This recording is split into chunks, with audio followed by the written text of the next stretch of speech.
श्री शिवाय नमस्तुभ्यम। हर हर महादेव। दोस्तों आज की वीडियो में हम पशुपतिनाथ की पूजा की विधि, शाम की पूजा की विधि के बारे में हम बात करेंगे। शाम की पूजा की विधि में आपको एक मीठे का भोग बनाना है। मीठा का तो भोग मीठे आप का जो आप भी भोग बनाइए। आप जो भी बना सकती है मीठे में वो आप बना लीजिए। मैं यहाँ पे साबूदाने की खीर बना रही हूँ क्योंकि मुझे यही इजी भी लगती है और जो है जल्दी बन भी जाती है। तो मैंने साबूदाना सुबह भिगो दिया था, सुबह का मैंने वीडियो शेयर किया था। तो साबूदाने की खीर के लिए मैंने इसमें इलायची कूट रही हूँ, थोड़ी सी इलायची पाउडर डालूंगी और थोड़ा सा मेवा मैंने काट के रख लिया है तो उसको मैं डालूंगी और दूध। तो आप जो भी हो तो जिस हिसाब से आप बनाना चाहें तो आप उस हिसाब से ले लीजिए। खीर अगर आप बनाती हैं तो ज़रूरी नहीं है कि आप मेवा डालिए, अपनी समर्थ अनुसार आप मीठे का भोग लगाइए। तो मीठे का भोग आपको उतना ही बनाना है दोस्तों जितना कि 3 हिस्से आपको मंदिर में करने हैं, मंदिर ले जा सकें। आपको जो बर्तन में आपको बनाना है, ऐसे कढ़ाई में अगर हलवा आपने बनाया है तो आपको कढ़ाई में हलवा छोड़ना नहीं है बिल्कुल भी, आपको पूरा ही मंदिर लेके जाना है। ये नहीं कि घर में थोड़ा सा हलवा छोड़ दे रहे हैं, बच्चे खा लेंगे या पतिदेव खा लेंगे, घर के कोई भी परिवार के लोग खा लेंगे। तो आपको ये बिल्कुल नहीं करना, आपको पूरा का पूरा लेके जाना है। मैं यहाँ पे बाउल पे मैं जो हूँ खीर बना रही हूँ साबूदाने की। तो मेरा छोटा सा बाउल है तो इतना मैंने लिया है कि 3 हिस्से हो जाएंगे। तो वो मैं पूरा ही बाउल लेके चली जाऊंगी अपना। लेकिन आप जो है ये गलती बिल्कुल नहीं करिए, कढ़ाई में अगर हलवा बनाते हैं किसी बर्तन में तो थोड़ा सा छोड़ जाए, आपको पूरा ही लेके जाना है। और आपको जो है 3 दोने घर से 3 हिस्से लगा के नहीं जाने हैं। घर से आपको 3 हिस्से नहीं लगाने हैं प्रसाद के। प्रसाद आप एक बाउल में या एक टिफिन में करके आपको ले जाने हैं और 3 दोने आपको अलग से डिस्पोजल हो, चाहे पत्तल के हों तो आप ले सकते हैं। तो वो 3 दोने आपको लेके जाना है।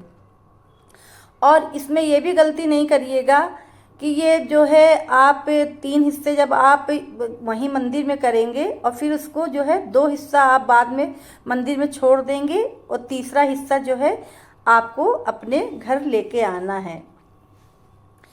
तो इस तरह से आपको प्रसाद बनाना है। और देखिए प्रसाद उतना ही बनाइएगा, 3 हिस्से अगर जितने होते हैं और एक हिस्सा, जितने 3 हिस्से में आप जितना प्रसाद रखेंगे तो एक हिस्सा जब आप घर लेके आएंगे तो आपको पूरा अकेले ही वो प्रसाद खाना है। आपको पूरा अकेले खाना है और छोड़ना भी नहीं है आपको कि आपने ज़्यादा बना लिए, समझ लीजिए ज़्यादा 3 दोने भर भर के आपने बना लिए और एक दोना आप अगर लेके आए हैं प्रसाद तो आप एक दोना खा ही नहीं पा रहे हैं। तो आपको ऐसा भी नहीं, इसका भी बात का भी आपको ध्यान रखना है कि आपको पूरा प्रसाद खाना, ना ही किसी घर में बच्चे को बांटना है। मंदिर से आप जो प्रसाद लेके आएंगे एक दोना तो वो आपको पूरा ही खाना है, वो भी भोजन करने से पहले। भोजन बना लिया, भोजन और प्रसाद लेके आपको बैठ जाना है। फिर आपने पहले प्रसाद जो है पशुपतिनाथ भगवान का प्रसाद आपको ग्रहण करना, पूरा खाना है, उसके बाद आपको भोजन करना है। ये मैंने खीर बना ली है। अब 6 दिए आपको आटे के बनाने हैं, गोल बाती के, शुद्ध देसी घी के। तो यहाँ मैं आटा मैश कर रही हूँ, आप देख सकते हैं, और उसके मैं 6 दीपक बनाऊंगी। और इस बात का भी विशेष ध्यान रखिएगा कि 6 दीपक आपको आटे के ही बनाने हैं। मिट्टी के दीपक आपको नहीं लेने हैं। बाजार से मिट्टी के दीपक ले आए तो आप 6 दीपक मिट्टी के लेके जाएंगे, वो नहीं करना है। ना ही घर से आप पीतल या फूल के दीपक आप लेके जाएं, ये नहीं करना, ये गलती बिल्कुल नहीं करिएगा। 6 दीपक आटे के और गोल दीपक बनेंगे, बिल्कुल उसमें चोंच नहीं निकली जाएगी। आप देख सकते हैं इस तरह से गोल दीपक आपको बनाने हैं। कुछ लोग होते हैं जो उसमें डिजाइन दे देते हैं दीपक में, आटे के चोंच निकाल देते हैं 4 या 5 इस तरह से, या आगे की एक नोक लंबी बाती की भी निकाल देते हैं। तो वो आपको नहीं बनानी है, आपको गोल दीपक बनाना है, इस तरह का आटे के गोल दीपक। फिर इसमें आपको जो है गोल बाती रखनी है और शुद्ध देसी घी, गाय का शुद्ध देसी घी आपको डालना, इस तरह से आप देख सकते हैं। और ये 6 के 6 थाली से दीपक उतरेंगे। तो इस तरह से आप देखिए, ये थाली मेरी सुबह की है, आप देख सकते हैं। देखिए पंचामृत मैंने जरा सा बचाया था, 2 बूंद की सारी, खाली सिर्फ छिड़काव के लिए। शाम को अगर सुबह आपने अभिषेक करा है पंचामृत का तो ज़रूरी नहीं है शाम को भी आप अभिषेक करें। लेकिन थोड़ा थोड़ा आधा आधा सामग्री बचाई थी। ये है कि अगर आप बचा सकते हैं तो बचा लीजिए। और गंगा जल भी, जो जल मैंने 1 लोटा ले गई थी मैं, तो वो भी मैंने पूरा ही जो है आधा चढ़ा दिया था सुबह, तो आधा मैंने जरा से बचा दिया। तो गुरुजी बताते हैं कि कोई ज़रूरी नहीं कि अगर आप शाम को भी आप जल चढ़ाएं। और ये फूल सुबह के बचे थे, जिसमें पान है, बेलपत्र है और शमी पत्र है, दूर्वा है और फूल हैं। तो इसको मैंने सुबह ही पन्नी से बांध के, पन्नी में ही बांध के थाली में ही रख दिया था कि वो खिले रहें। क्योंकि दोस्तों आज हवा 2 दिन से बहुत तेज़ चल रही, गर्मी बढ़ गई है, तो इसका तुरंत फूल मुरझा जा रहे हैं।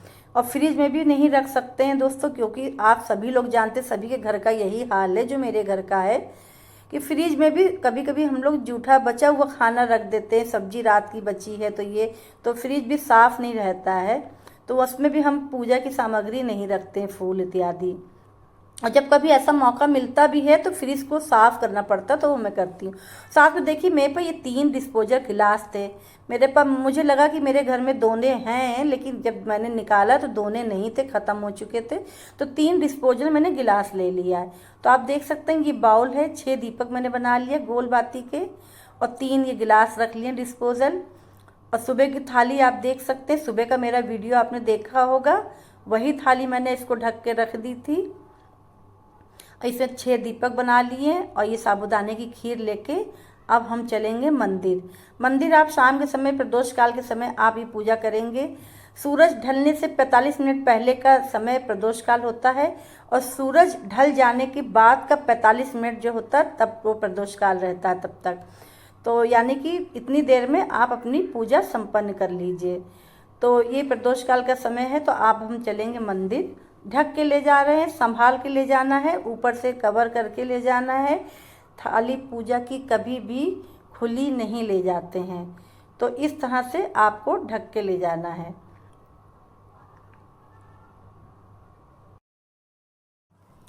और कुछ भी दोस्तों नहीं लेके जाना है, बस आपको जो पूजा की थाली सुबह की है, बस शाम की में आपको सिर्फ 6 दीपक बढ़ाने हैं और आपको मीठे का भोग बनाना है। और दोस्तों जो है माचिस बिल्कुल मत भूलिएगा, घर से बहुत इम्पोर्टेंट है। हम लोग सब कुछ पूजा का सामान रख लेते हैं, माचिस एंड टाइम पे भूल जाते हैं। और किसी का सामान आपको पूजा का मंदिर से में नहीं लेना है, ना मांगना है, यहाँ तक कि माचिस भी आपको नहीं लेनी है। अब आ गए हैं देखिए हम मंदिर, क्योंकि मंदिर हमारे घर के अपार्टमेंट में नीचे ही मंदिर है, तो देर नहीं लगती है, तो हम लिफ्ट से तुरंत ही आ जाते हैं यहाँ मंदिर। तो लेकिन हवा देखिए दोस्तों बहुत जोर चल रही है। आज का मौसम इतना ख़राब हो गया है कि 2 दिन से जो हवा चल रही थी, बहुत तेज़ हवा चल रही थी। अब मेरे जाने से पहले ही सब लोग, बहुत लोग, काफ़ी लोग पूजा कर चुके थे, और काफ़ी आप देख सकते हैं मंदिर में इतना मतलब फैलाव है। तो मैंने सोचा था कि अगर जो है शिव बाबा अगर खाली मिल जाएंगे, जैसे साफ़ सुथरे कुछ होता है कि, तो हम जो है जल ऐसी चढ़ा के पूजा कर लेंगे। लेकिन मुझे फिर जो है शिवलिंग की मैंने फिर शिवलिंग को फिर मैंने नहलाना, स्नान आदि कराना पड़ा, क्योंकि बहुत ही देखने में अच्छा नहीं लग रहा था। क्योंकि दूध और दही, गुरुजी बताते हैं अगर आपने दूध दही पंचामृत का अभिषेक किया है तो आपको शुद्ध साफ जल से आपको अभिषेक करना है। ये नहीं कि आपने जल चढ़ा दिया, फिर जो है आपने दूध दही सब पंचामृत चढ़ा दिया, फिर उसके बाद आपने पूजा की सामग्री चढ़ा दी। तो आपको दोस्तों ऐसा नहीं करना है। तो पहले अगर आपको शिवलिंग आपको दिख रहा है कि सब दूध दही पंचामृत सब चढ़ा है, तो पहले आप जो है उसको अच्छी तरह से पहले आप स्नान करा दीजिए, फिर जल चढ़ाइए। क्योंकि जो है देखिए शिव बाबा हैं, शिवलिंग बाबा का ही स्वरूप है, तो हम लोग पूजा करते हैं। अब इतने दूध दही चीनी शहद जब हम चढ़ाते हैं पंचामृत, तो फिर उसके बाद गर्मी आ गई है दोस्तों, इतनी मक्खियाँ और चींटे लग जाते हैं कि बाबा बैठे हुए हैं, इनको तो सफाई चाहिए ना, साफ़ सुथरा। अगर आपके कोई चींटी काट ले आके चढ़ जाएगा तो कैसा लगता है। तो ये गलती बहुत लोग करते हैं, तो आप हाथ जोड़ के निवेदन है आप लोग ये गलती मत करिएगा। अगर आपको लग रहा है कि बाबा वैसे भी सने अगर बैठे हैं, बहुत दूध दही मक्खन चढ़ा हुआ है, तो आप स्नान अच्छे से करा सकते हैं। तो इस तरह से देखिए मैंने स्नान कराया बाबा का अच्छे से शिवलिंग साफ किया। जलाधारी को साफ करके फिर जो है पंचामृत से मैंने हल्का सा छिड़काव किया है और फिर जो जल मेरा सुबह का था तो वो मैंने चढ़ाया है। शिवलिंग का स्नान कराने के लिए, शिवलिंग को साफ करने के लिए ज़्यादा पानी की आवश्यकता होती है, तो ज़्यादा पानी हम घर से नहीं ले जा सकते हैं, तो हमें मंदिर का ही लेना होता है। अब देखिए मैंने जो है पन्नी में जो फूल बंधा था तो वो मैं निकाल रही हूँ, निकाल लिया मैंने थाली में। और दूसरी चीज़ ये कि जब हम सुबह की पशुपतिनाथ व्रत में पूजा की थाली में जो सामग्री सब ले जाते हैं तो वो आधी सुबह और आधी शाम चढ़ाते हैं, लेकिन जल में ऐसा नहीं है। गुरुजी ये भी कहते हैं कि आप चाहें तो शाम को जल मत चढ़ाइए, पंच अभिषेक मत करिए, कोई ज़रूरी नहीं है, लेकिन अगर आपकी इच्छा है तो आप आधा सुबह करिए आधा शाम करिए। तो मैंने भी जल जो है मैंने थोड़ा सा बचा लिया, क्योंकि जब सब चीज़ें मेरे हिसाब से जब सब चीज़ें आधी आधी करनी है, आधा सुबह आधा शाम, शाम को कोई चीज़ अलग से नहीं भरनी है, तो जल के लिए छूट है, लेकिन मैंने वो नहीं किया है। मेरी इच्छा यही हुई कि मैं भी जल फिर बचा के जो सुबह लाई थी वो रख दिया था मैंने। और थोड़ा सा देखिए पंचामृत देखिए गर्मी के कारण सूख गया था, तो थोड़ा सा मैंने फिर स्नान करा दिया, पंचामृत से अभिषेक किया है, उसके बाद जल से अभिषेक किया है। क्योंकि इतनी जल्दी जल्दी करना रहता है दोस्तों पूजा कि शाम के समय सभी लोग, सोमवार भी कुछ लोग व्रत रहते हैं, कुछ पशुपति व्रत रहे तो बहुत भीड़ लग जाती, इसलिए हमें औरों का भी ध्यान रखना है। क्योंकि हमें जब तक खाली हैं तब तक आप पूजा में ध्यान लगा सकते हैं, लेकिन जब कोई आने लगता है, भीड़ इकट्ठी होने लगती है, तो ना ही पूजा में ध्यान लग पाता है, और फिर जब अगला आदमी, जब भक्त कोई लाइन में लगा है तो फिर हमें पूजा का फल भी नहीं मिलता है।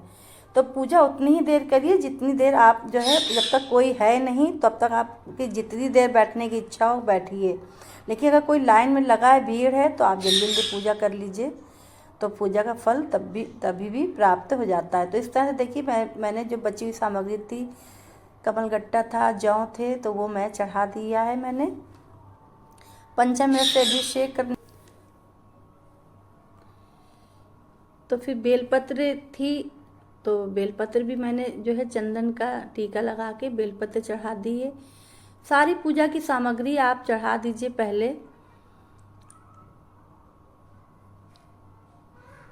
तो इस तरह से देखिए जो पान, सुपारी, लौंग, इलायची और मिश्री जो है गणेश जी के स्थान पे, क्योंकि गणेश जी की पूजा पहले होती है, वो विघ्नहर्ता है, वही हमारे कार्य पूरे कराते हैं, पूजा पाठ भी वही विघ्न हर लेते हैं और हमारी पूजा जो है संपन्न हो जाती है। तो इस तरह से आप जैसी भी पूजा विधि आप करना चाहें, जिस तरह से भी आपने जौ तिल पहले चढ़ा दिया है, बेलपत्र बाद में चढ़ाया है, तो ये सब कुछ मन में वहम मत लाइएगा। आपकी जैसी भी इच्छा हो उस तरह से आपको पूजा करनी है। चंदन लगा दिया, सब गणेश जी के स्थान पे भी चंदन लगाना, अशोक सुंदरी माता के स्थान पे लगाना, कार्तिकेय जी के स्थान पे भी चंदन लगाना है, और ये अर्घा है, माता के हस्त कमल है, वहाँ पे भी आपको चंदन लगाना है। अबीर, गुलाल, चंदन जो बच गया था तो वो भी मैंने चढ़ा दिया है। नंदीश्वर महाराज को भी मत भूलिएगा, उनकी भी थोड़ी थोड़ी आपको पूजा करते रहना है। सब चीज़ नहीं चढ़ा सकते, लेकिन कुछ फूल इत्यादि आपको चढ़ाने हैं। तो इस तरह से सभी सामग्री आपको पहले पूजा इत्यादि कर लेनी है, और दीपक का विशेष ध्यान रखना है।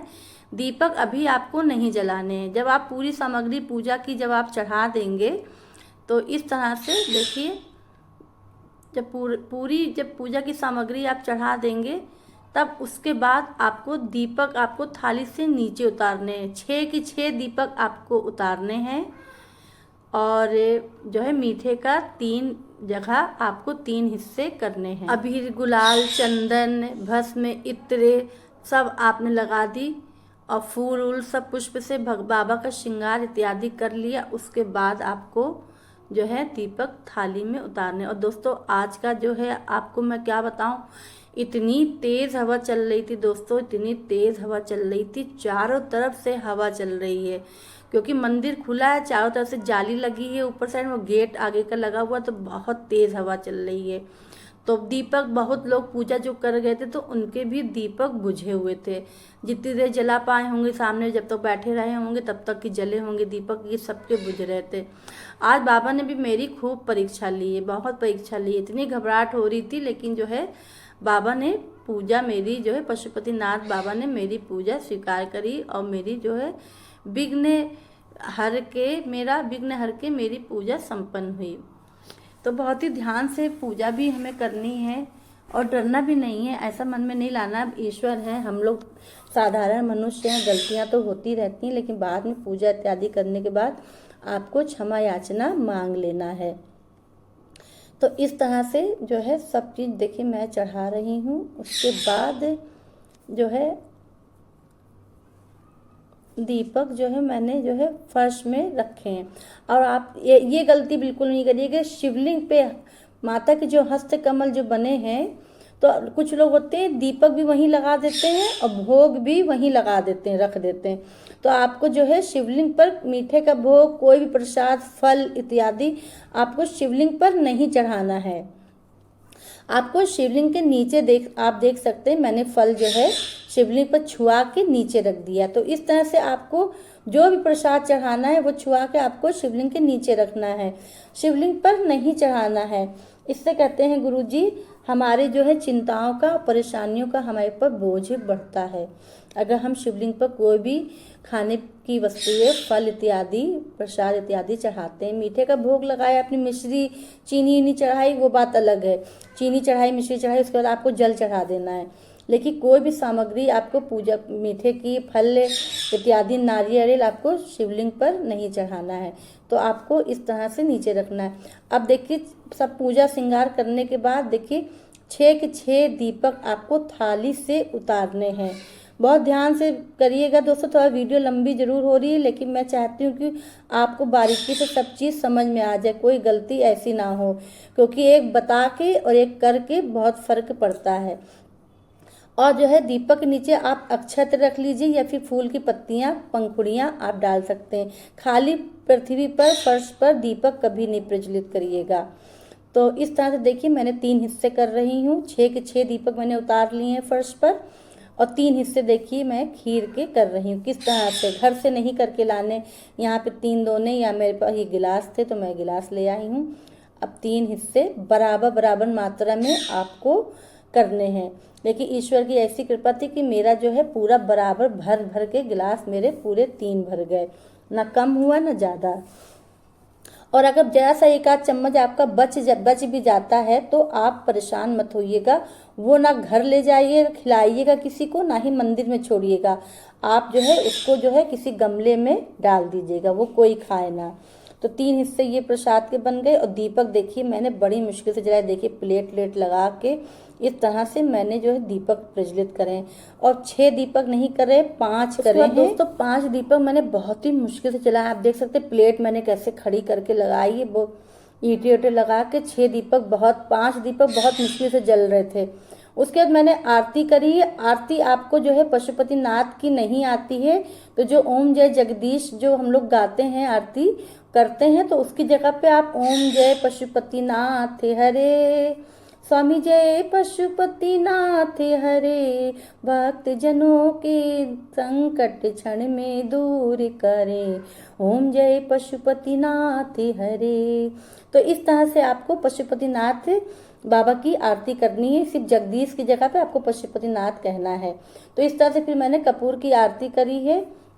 और कपूर भी आपको उतना ले जाना है कि जितना आपको जल जाए, और ज़्यादा हो जाए भले कम ना पड़े। पता चला आरती आपकी पूरी हुई नहीं और कपूर आपका जल गया, तो आपको ज़्यादा 1-2 टिकियाँ आपको बढ़ा के ले जाना है। देखिए पूजा पाठ में कभी कंजूसी नहीं करनी चाहिए, समर्थ अनुसार फिर उस हिसाब से।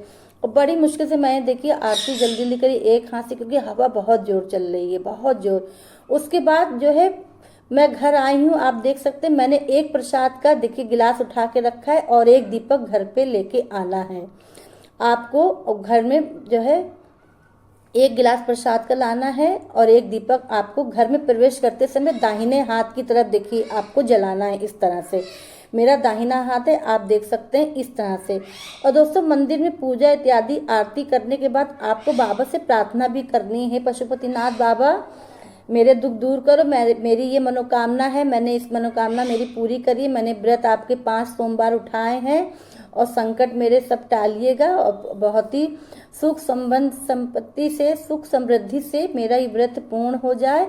और जो भूल चूक हो गई है तो आपकी बेटी हूँ मैं, अपनी बेटी को माफ़ कर दीजिएगा, क्षमा याचना कर लीजिएगा। तो ये आप मंदिर में प्रार्थना जरूर करिएगा और देखिएगा आप कैसे चमत्कार होता है। 1 व्रत 2 व्रत किसी किसी के 1 व्रत में ही मनोकामना पूरी हो जाती है। और इस तरह से आपको दीपक जला के फिर कहना, पशुपति बाबा आप मेरे साथ मेरे घर में प्रवेश करिए। दाहिना पाँव अंदर करके आपको प्रवेश करना है और दरवाज़ा आपको खुला रखना है जब तक दीपक जल रहा है, तब तक की आपको दीपक जल रहा है तब तक कि आपको दरवाज़ा खुला रखना है। और दोस्तों जो है दीपक को आप जो है जब मंदिर से उठाएंगे तो बस पशुपतिनाथ बाबा का नाम लेते हुए, प्रसाद भी आपने भोग उठाया है, पशुपतिनाथ बाबा से प्रार्थना करते हुए पशुपतिनाथ की जय हो, पशुपतिनाथ की जय हो, ऐसा पशुपतिनाथ बाबा का स्मरण करना है।